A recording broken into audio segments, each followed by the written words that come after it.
This video is brought to you by Squarespace, and the impeccable voiceover quality is brought to you by our new microphone. From websites and online stores to marketing tools and analytics, Squarespace is the all-in-one platform to build a beautiful online presence and run your business. More on that at the end of this video. We have to film this part fast because I am eating a delicious breakfast of tater tots with, can you show them my new Organic spicy honey sauce. Hot honey. Say hot honey. From Trader Joe's. It's called hot honey. It doesn't say that on there. Well, the real name is hot honey. Okay, sorry. I've never had hot honey before, but it's all the rage right now. And as the sauce master of Minneapolis and the greater Midwest, I need to try it.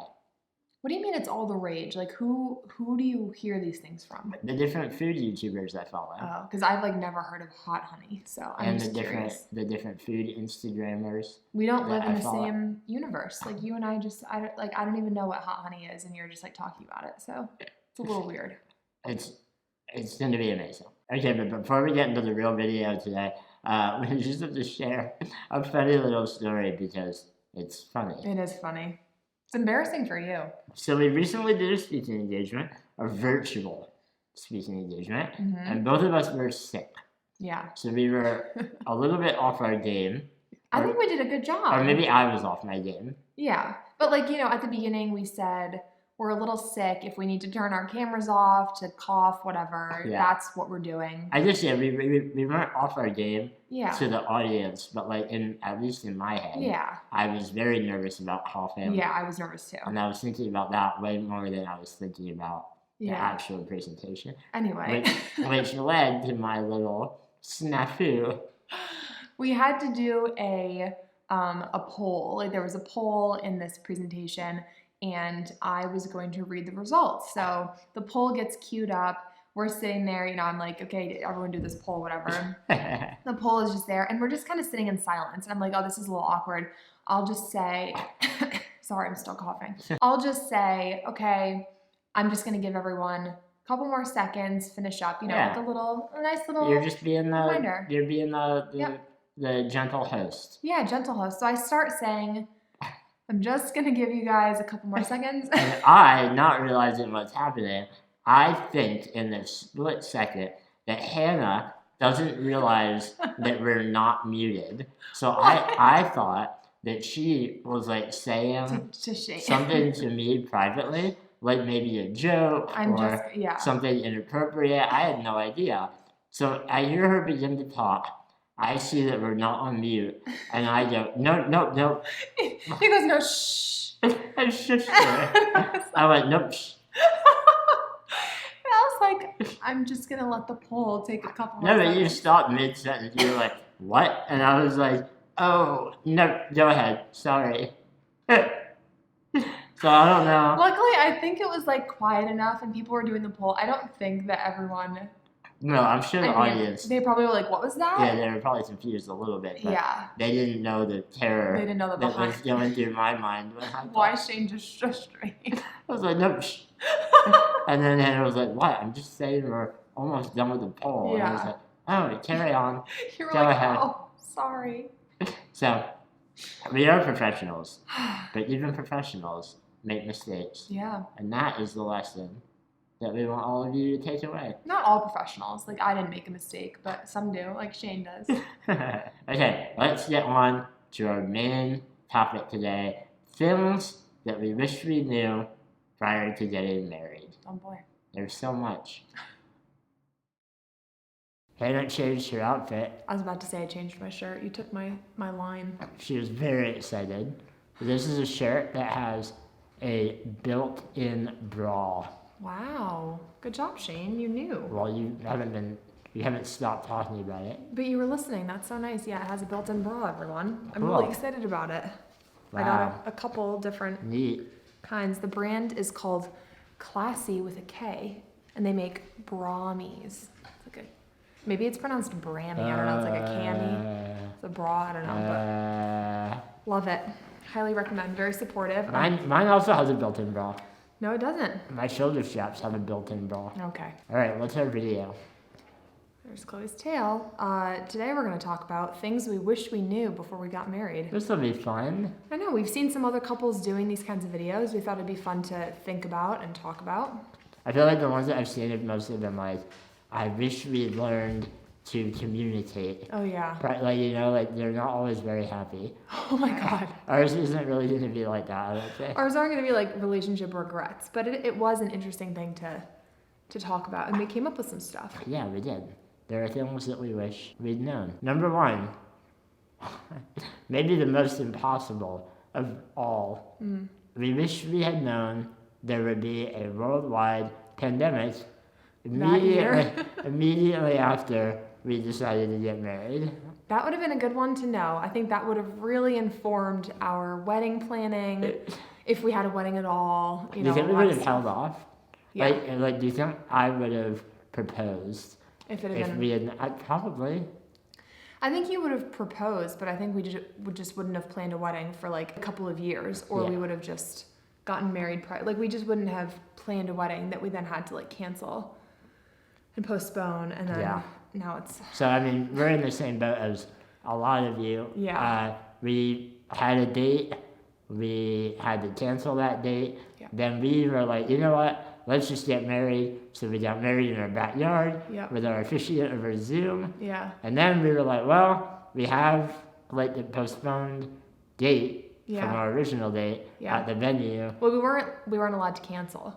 That's right. You know, so like we had this date, so we're like, I guess we'll still have a party. And we were like, you know, it's a year later, like it'll be fine. There's no way the pandemic will still be affecting things. Yeah. Guess what? They are. Yeah. It affected every aspect of this new wedding that's like in soon. Yeah. So yeah, I wish we'd known there would be a pandemic. Yep. It's number one. Number two is also about the wedding aspect. We wish we had known that the wedding really ends up being more about what you think your guests will enjoy than what you will enjoy. Yeah. Even if you try so hard not to. So like we early on said no dancing. Like we're just not gonna have dancing. Neither of us want to dance. We were like no DJ. Yep. No music. We'll find other. Well, we said like live music. But even like I think there was a point where we didn't. We were like after dinner we'll find a unique activity that's not music related. Yeah, or we'll just have like, you know, one guitarist playing in the background for just ambiance. A but jazz like no ensemble. Yeah, but no dancing. And, you know, as the months have gone by and we've talked to family members and, you know, people who will be attending the wedding and, you know, read things about wedding planning and stuff, we were like, okay, well, we'll have a DJ, but like it won't really be for dancing. And then we were like, okay, we'll have a DJ and a dance floor, but like we won't dance. Like it's just, you know, it just keeps escalating. Yeah, it evolves. To like now we have a DJ and dancing. And you know, it makes sense. People, our family and friends are going out of their way to come to this event, and we want them to have a good time. It's not a bad thing at all. But like way back when we first began planning, I think we were a little bit like rosy-eyed. Is that a phrase? Yeah. Like rose-colored glasses. Like we had a moment where we were like, let's just elope. Yeah. Like that would be really fun. We would love to go do that on our own, but then like we said that to our parents and they were like, well, we would need to come. Yeah, and then we're like, well then who comes? Yeah. So you see couples saying, I wish that we had just eloped, you know, after weddings. Like you see that all the time. I know. And people gave us that advice and they were like, just elope, like seriously.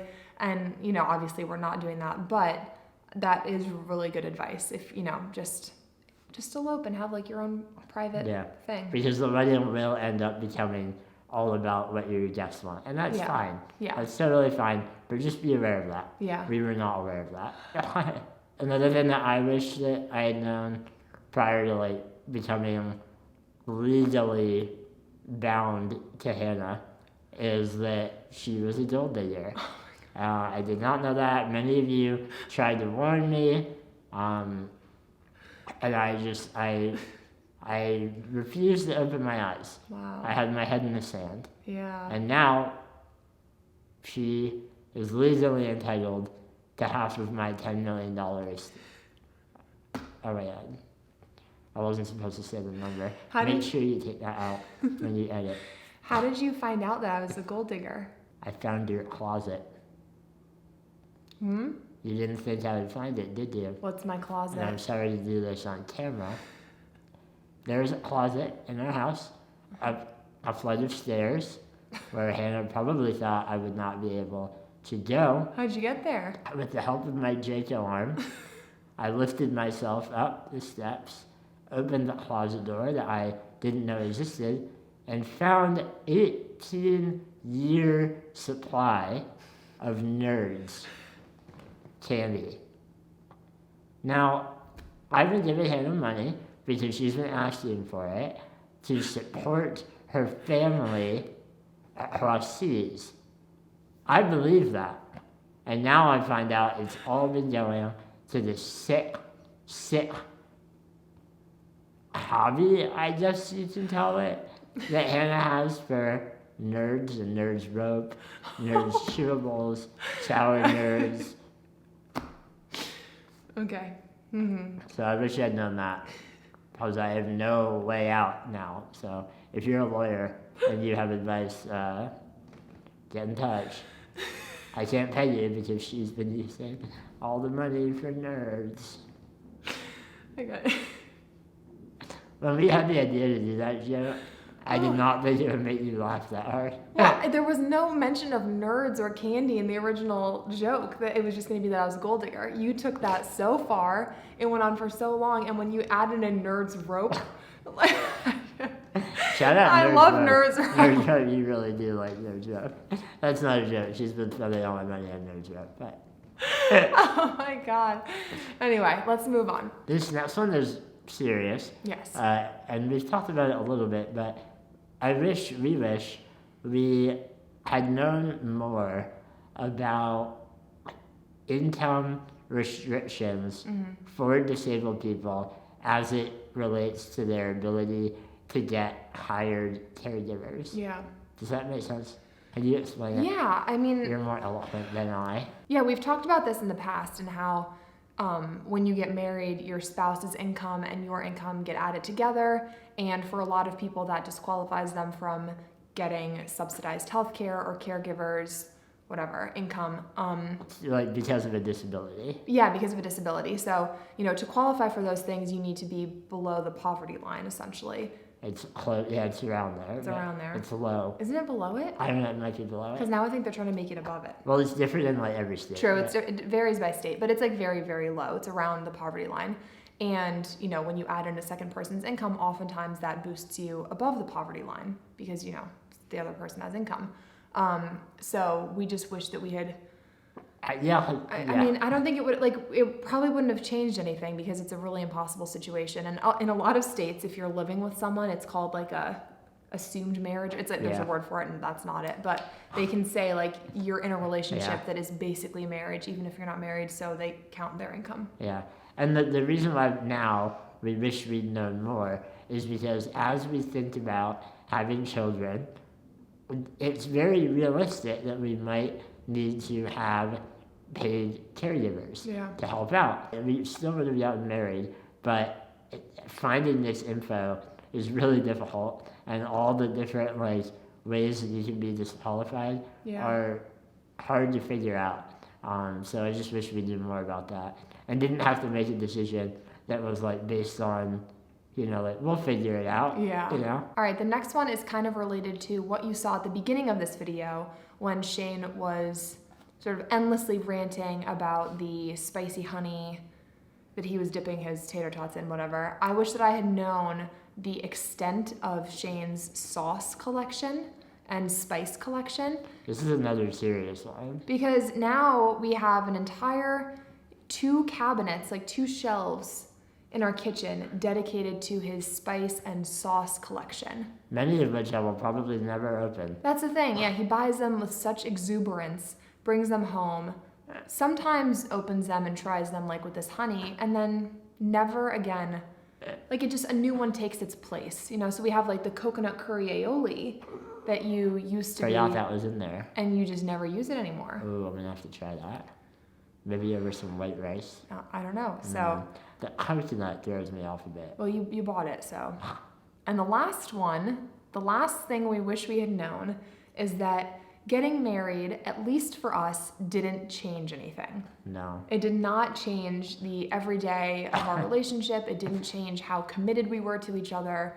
You know, everyone keeps asking, like, when are you getting married? When are you getting married? When you're not married.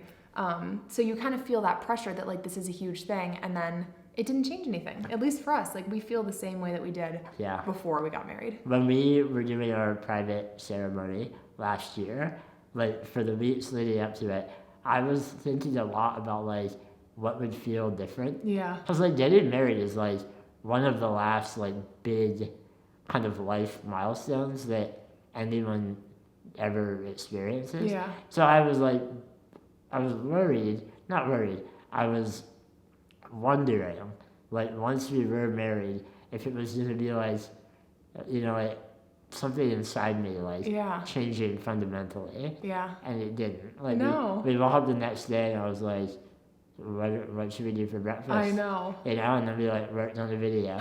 Like, it wasn't like I was like, I'm your husband. I know. Yeah. And for a while, saying husband and wife felt weird. And I still do like saying husband. You know, it sounds more like adult than boyfriend or even fiance, although I liked fiance too. You know, but that's really the biggest difference is like saying my husband. And that's sort of where it ends. And it didn't change anyone that thought we were fake. You know, all the trolls. We kind of thought that maybe getting married would make all of them be like, oh. Yeah. This is legit. Commitment. But they just spun the conspiracy even deeper. Yeah. And made up new reasons why we're fake. So that didn't help that. Not in the slightest. Not at all. But yeah, it really didn't change anything. Yeah. And my parents were like, do you feel different? Yeah. We were like, no. Maybe after this wedding, after we have like a party we're and having acknowledge a it. Yeah. Probably not. I don't think so. I think we're going to go home and be like, wow, we're tired. Wow, that was a waste of time. Shane. Just kidding, everyone. All right, well, the next time you see us, we will probably be married. We all have celebrated our marriage. I'm excited to never have to explain to anyone on YouTube again why we had 2 weddings. Yeah. We get that question 100 times a day. I thought you were already married might be our most common comment. Which is surprising to me because, like, haven't people been hearing about weddings in the pandemic and how people are getting privately married and then celebrating? I don't know. Apparently not. No one. Maybe it's just us because we're, like, involved in this marriage world. Back and watch. If you're sitting here right now and you're itching to write a comment that says, wait a minute, I thought you were already married, go back to September of last year on our channel. Yeah. Find our videos. We'll explain everything. Yep. And with that, we bid you adieu. Thanks again to Squarespace for sponsoring this video. One of Shane's favorite activities is creating new business ideas, and I'm starting to think it's just because he enjoys making websites on Squarespace. Whether you're launching a new business or developing a website for personal use, Squarespace has so many tools to help you along the way. With Squarespace's blogging and commenting features, you can create community on your website. Shane can write a blog about his favorite types of mayonnaise, and then all of you can comment about how terrible he is as a person. You can also collect donations. When I eventually launch my nonprofit goat rescue sanctuary, I can collect donations right on my website with PayPal, Apple Pay, Stripe, and Venmo. Maybe Shane's favorite tool is the powerful analytics system built into Squarespace. This lets him gain insights about his site visitors and how they're interacting with his content. These are the tools that let him see that indeed no one on earth cares about his mayonnaise preferences. So head over to squarespace.com for a free trial, and when you're ready to launch, go to squarespace.com/squirmyandgrubs to save 10% off your first purchase of a website or domain.